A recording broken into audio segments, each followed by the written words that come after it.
Hi everyone. So there are two things that I want to talk to you a little bit more about today. And first being is that living well with schizophrenia is officially 1 year old. So I'm going to be talking a little bit more about what that means for us and what that means for you, the viewers.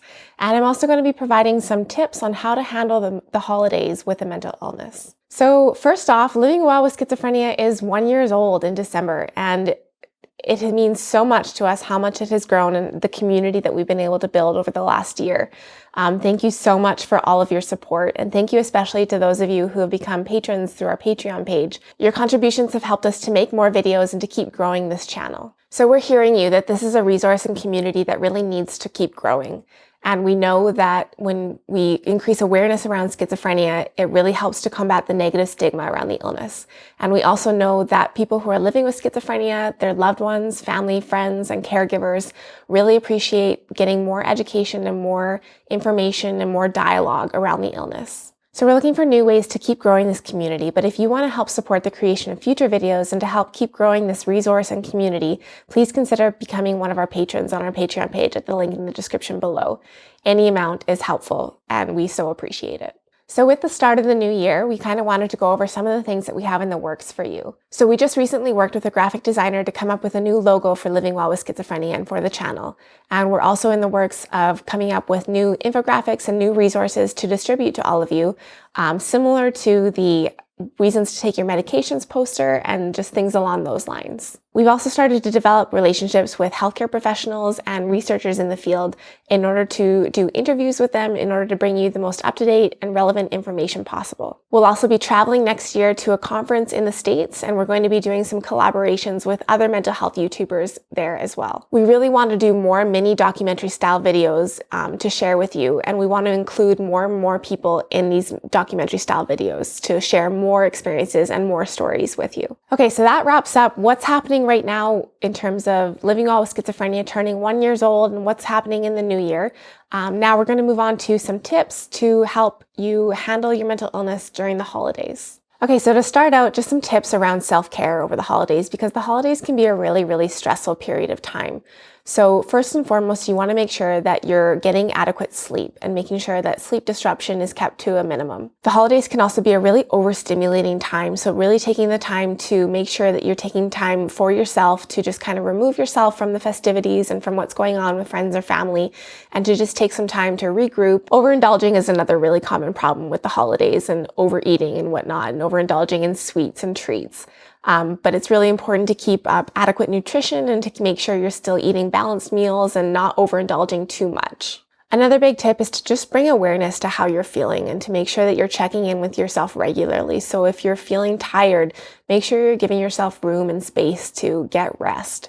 Or if you're feeling anxious or overexerted or whatnot, make sure that you are taking time for yourself to just kind of recalibrate yourself and to just give yourself what you need in that moment, and to just make sure you're constantly checking in around what you need and making sure you're giving yourself room to do that. So another big part of the holidays that we want to touch on is talking with friends and family about your mental health.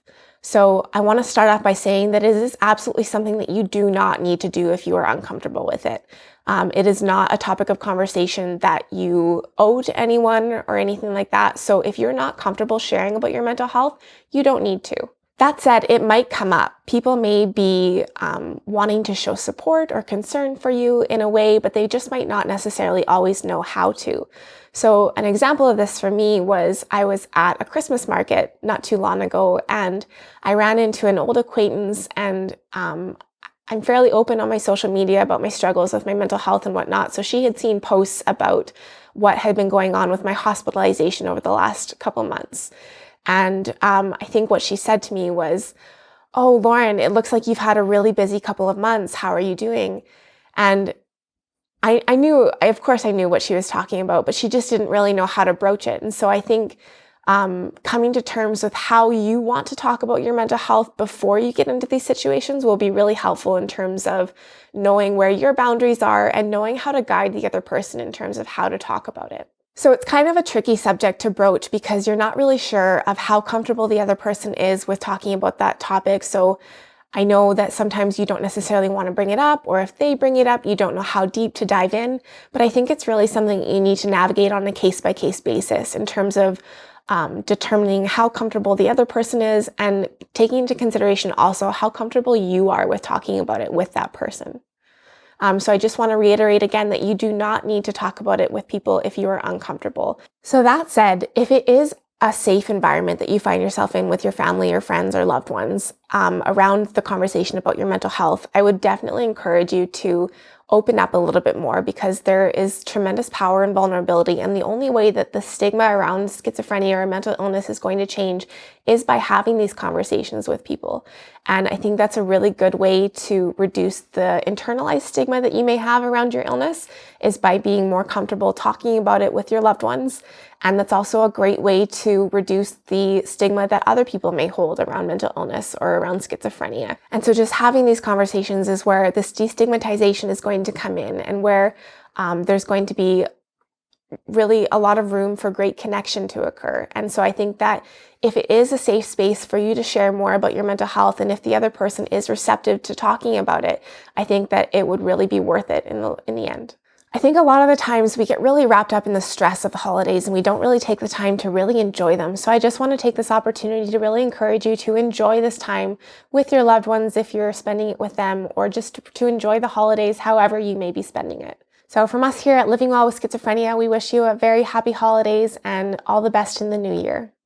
Thanks so much for watching. Wishing you and your loved ones good health. Bye. Happy holidays! Happy holidays!